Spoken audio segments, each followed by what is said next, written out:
while we're on the subject of failed gubernatorial candidate and persistent bonkers election denier, Kari Lake, she appeared on Rudy Giuliani's show. It looks like it's called America's Mayor, for what would turn out to be a historic, weird, dangerous interview. It was so wild, I had to bring you the clip. So again, Rudy Giuliani's show, talking to Kari Lake. Here she's on the subject of, you'll never guess, the 2020 election. And I gotta tell you, normally I'm critical saying they don't have evidence. This time, I mean, Kari Lake is bringing some solid evidence. Take a look at this. Let's look at the facts. Can we talk about anything, or are we going to get canceled? Who cares? Good. We got enough other ones. Woo. We got enough other ones, and our main one is Twitter. So I used to say that one is now 81 million votes for Joe Biden. Don't insult my intelligence, okay? Don't insult it. A basement guy. He never came out and campaigned. He won, I think, like 16% of the counties. That's impossible, guys. Listen, if he won, I'd be the first to say, wow, okay, dang, I misread it. Don't insult our intelligence. And if you believe that this guy who hid in his basement, who can't even walk down to the bathroom and make it in time, won,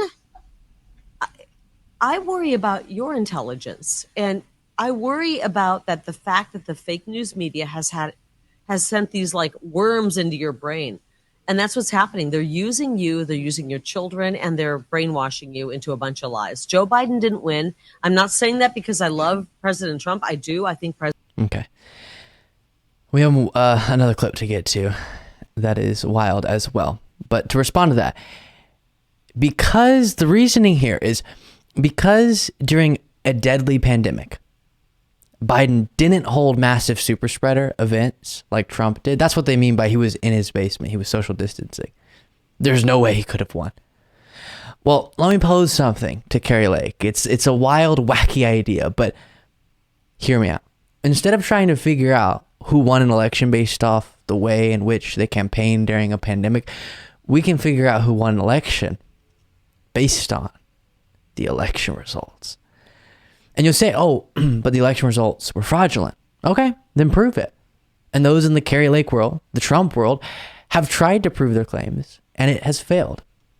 That's why every audit, every investigation, every recount yielded the same results. Biden won fair and square. 60 plus court cases the Trump team brought, Biden won fair and square. The investigation that was done by researchers that Trump's team paid to try to find widespread voter fraud, Biden won fair and square.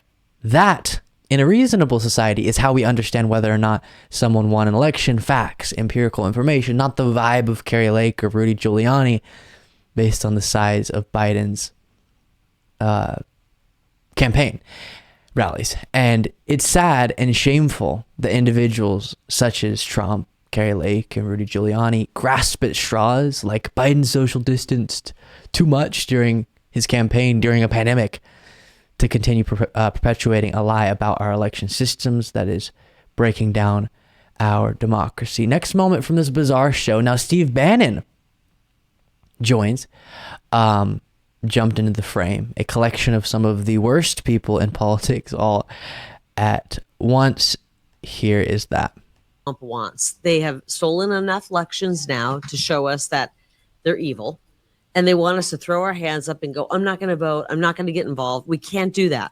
This is when we have to double down and we have to vote even harder, like our lives depend on it. Vote even in their corrupt system.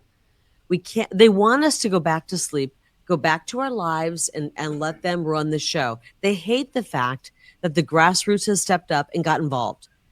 The grassroots got involved and elected Donald J. Trump. The grassroots is still involved. We're running our Republican state parties, and we have to stay involved. As hard as it is, as pissed off as we are, and there's no one more pissed off than me, but stay involved and vote. I beg you to vote even in this corrupt system, and I believe this go around we're going to have some changes. That's why I'm fighting our... Gosh, the technical quality is not great. So we're seeing a number of right-wingers do what Kari Lake is doing there, kind of election deniers, where they're having to convince their voters that, no, I know I said the election was stolen, and it was, but you still need to vote. Which I understand why people who buy into Kari Lake's lies that the left is able to magically steal elections would feel like maybe it's not worth it to go out and vote. If it's going to be stolen anyways, in their minds, why go to all the effort? But Kari Lake understands that the lie about the election is convenient for her in the short term, but she also doesn't want the Republican Party to be bound to lose every election. So she wants people to believe the election was stolen while also going and voting, because obviously our elections are secure. So maybe if she can get them to still vote, a Republican could legitimately win. All around, as dishonest and dangerous as it gets. And this particular interview, just wacky to me. Make sure you're subscribed to the YouTube channel.